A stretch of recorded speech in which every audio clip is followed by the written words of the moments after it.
கண்டால் விலகிவிடு, பாதையை பார்த்து நடந்து விடு, ஆபத்தை சந்திக்க துணிந்து விடு, அழுவதை மட்டும் மறந்து விடு.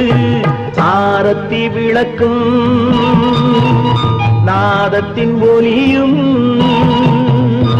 ஆலயமணியும் நீயே நீயே. கேளாய் மகனே கேளொரு வார்த்தை, நாளைய உலகின் நாயகன் நீயே.